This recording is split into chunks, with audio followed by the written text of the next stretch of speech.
आगे जब बढ़ जाएंगे तो बात फिर से खिते पीर पंचाल के हवाले से करेंगे। सूरत हाल का जायजा लेकर के आप तक पहुंचाएंगे अभी तक क्या कुछ सूरत हाल है। तो सबसे पहले आपको बताएंगे पुंछ में तबाहकुन सैलाब और लैंड स्लाइडिंग के जो वाकयात पेश आए हैं। इसके अलावा राजौरी में भी इस तरीके की सूरत हाल आई है और अभी तक की इतलात के मुताबिक कम अज कम 12 अफराद जाँ बहक हो चुके हैं। रेस्क्यू ऑपरेशन इलाके के अंदर जारी है। ये सूरत हाल आप देख सकते हैं।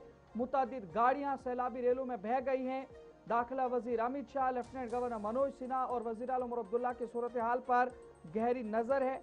बड़ी स्क्रीन पर आपको दिखाएंगे जरा खिता पीर पंचाल की सूरत हाल। और इस हवाले से आपको बता दें जहां पर ये जो तस्वीरें आप देख रहे हैं अलग अलग जगहों की है खिता पीर पंचाल की, चाहे बात मेंढर की करें, मंडी की करें, सुरनकोट की करें या फिर राजौरी की करें, इन तमाम जगहों की ये तस्वीरें आपको दिखा रहे हैं खिता पीर पंचाल की, जहां पर ये सारी सूरत हाल देखने को मिली है। इस हवाले से आपको बता दें जहां पर पुंछ में कयामत खेज सैलाब, एक ही खानदान के 8 अफराद जाँ बहक हुए हैं और ये जो अचानक आने वाले सैलाब ने बड़े पैमाने पर तबाही मचा दी है। मुख्तलिफ इलाकों से लाशें बरामद होने का सिलसिला जारी है जबकि मुतअद्दिद अफराद अब भी लापता हैं।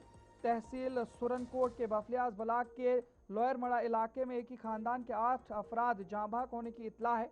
अब तक 3 लाशें बरामद की जा चुकी हैं जबकि बाकी लापता अफराद की तलाश के लिए रेस्क्यू ऑपरेशन मुसलसल जारी है।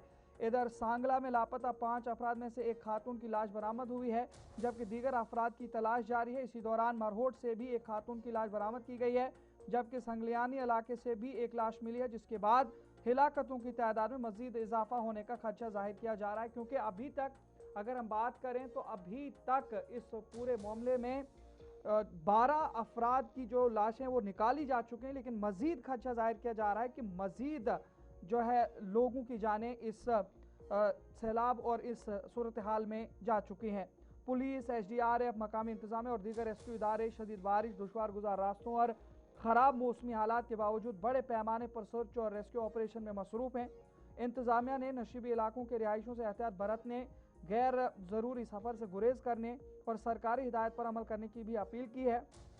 मुतासरा इलाकों में इमदादी कार्रवाइयाँ भी जारी हैं जबकि लापता अफराद की तलाश के लिए तमाम दस्तियाब वसाइल बरोकार लाए जा रहे हैं। लेकिन जब बात करेंगे इस हवाले से तो लेफ्टिनेंट गवर्नर मनोज सिन्हा ने आला हुकाम के साथ मीटिंग करके सिविल इंतजामिया, पुलिस, फौज, SDRF और दीगर एजेंसियों को रेस्क्यू इमदादी कार्रवाइयाँ तेज़ करने की हिदायत दी है और मौसमी वार्निंग के पेश नज़र दिल्ली से फौरी जम्मू रवाना होकर खुद ज़मीनी सूरत हाल का जायज़ा लेने और इमदादी कार्रवाई की निगरानी करें। इस हवाले से आपको बता दें वज़ीर आला उमर अब्दुल्ला भी दिल्ली से यहाँ पहुँचे हैं, उनकी जानिब से भी सारी चीज़ें की जा रही हैं।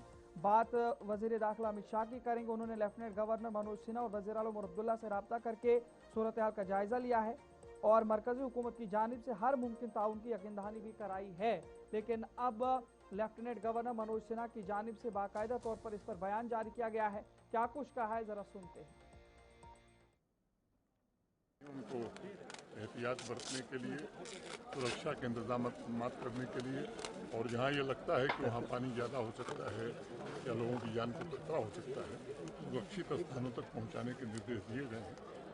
बड़ी दुर्भाग्यपूर्ण और दुखद कुछ समाचार आए हैं पुंछ से। प्रशासन पूरी मुस्तैदी से लगा हुआ है, स्थिति पर नज़र हम लोग बनाए हुए हैं और SDRF, पुलिस, प्रशासन, NDRF सब लोग राहत बचाव के कार्य में हैं और जो कुछ भी अनुमन्य सहायता होगी वो शीघ्र से उनको पहुंचाने का निर्देश दिया गया। सर कहीं जाने सर हाँ जरूर कुछ जाने गई है, सही फिगर आ जाएगा तो मैं आपको बताना चाहूँगा। Thank you. राजौरी में सैलाब के बाद बेला कॉलोनी में हुई तबाही के ये मंजर में आपको दिखाता हूं, मगर ये खबर मैं इसलिए आपको इस वक्त दिखा रहा हूं कि इस खबर के साथ 2018 का ताल्लुक आपको बताऊंगा कि 2018 का फैसला कितना दुरुस्त फैसला था जिससे आज हजारों जानें जरूर बचाई। मगर ये तस्वीरें जो जरूर डरा रही हैं, मगर इन तस्वीरों के बीच में एक ऐसी तस्वीर मैं आपको दिखाऊंगा कि वो फैसला उस वक्त कितना दुरुस्त फैसला था। हालांकि ये बेला का बस स्टैंड है जहां पर देर रात को ये गाड़ियां लोगों ने पार्क की थी और इस वक्त ये गाड़ियां आप इस तरफ देख सकते होंगे कि गाड़ियां कहां हैं। अब मैं आपको बताता हूं 2018 वाला वो कहानी, जब इस बेला कॉलोनी के अंदर लगातार गैर कानूनी तौर पर तामीरात का काम शुरू था। इस पूरे इलाके में रिहायशी घर बनाए जाने का सिलसिला देखने को मिला और उस वक्त के जिला तरक्याती कमिश्नर राजौरी डॉक्टर शाहिद इकबाल चौधरी ने फैसला लिया कि गैर कानूनी तौर पर नदी के करीब बनाए गए उन ढांचों को गिराया जाए ताकि लोगों की जान को बचाया जा सके। डॉक्टर शाहिद इकबाल चौधरी के 2018 के उस फैसले के बाद उनको सियासी लोगों की तरफ से लगातार निशाना बनाया गया और उनके फैसले पर बड़े सवाल बार बार उठाए जाते रहे और अभी भी कई जगह उस तरह के सवाल डॉक्टर शाहिद इकबाल चौधरी के उस फैसले पर उठाए जाते हैं कि उस वक्त उन्होंने कई लोगों को बेघर किया। मगर आज मैं कहता हूं उस वक्त डॉक्टर शाहिद इकबाल चौधरी ने उन लोगों को बेघर नहीं किया बल्कि उनको एक नई जिंदगी दी है। वो इसलिए मैं कह रहा हूं कि यहां मैं खड़ा हूं, यहां पर भी उस वक्त तामीराती ढांचे बनाए गए थे और आज अगर वो ढांचे यहां होते तो आप अंदाजा लगा सकते हैं कि यहां के मनाजर और यहां में कितना जानी नुकसान हुआ होता। हालांकि इस फैसले डॉक्टर शाहिद इकबाल के उस फैसले के बाद हजारों लोगों की जानें बची और उस जानें जिन लोगों की बचे आज वो शायद जरूर डॉक्टर साहब के उस फैसले को याद कर रहे होंगे।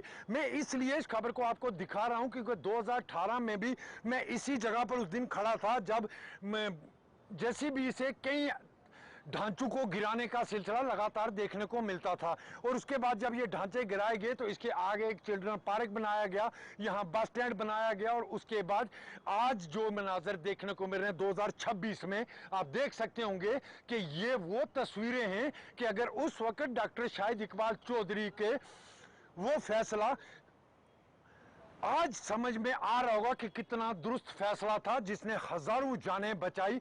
क्योंकि जहां आज ये गाड़ियां आपको नजर आ रही हैं इसी तरह यहां मलबा घरों का पड़ा होता और कई लोग इसमें बहकर कहीं दूर दूर तक चले गए होते। हालांकि ये जो तस्वीरें हैं ये जरूर डरा रही हैं मगर ये तस्वीरें डराने के साथ 2018 का वो दिन भी याद करवा रही हैं जब डॉक्टर शाहिद इकबाल चौधरी ने यहाँ गैर कानूनी तौर पर तामीर किए गए ढांचों को हटाया था क्योंकि उनका मानना था कि बिल्कुल नदी नजदीक है और नदी नजदीक होने के कारण कभी भी पानी के बहाव में इजाफा होगा और उससे भारी जानी नुकसान होगा। और उस वक्त लगातार सियासी हो समाजी लोगों की तरफ से डॉक्टर शाहिद इकबाल चौधरी के उस फैसले पर नुक्ताचीनी और उन पर भी बड़े सवाल उठाए गए मगर आज उन लोगों को देखना चाहिए कि डॉक्टर शाहिद इकबाल चौधरी के उस फैसले ने आज हजारों जिंदगियां बचाई।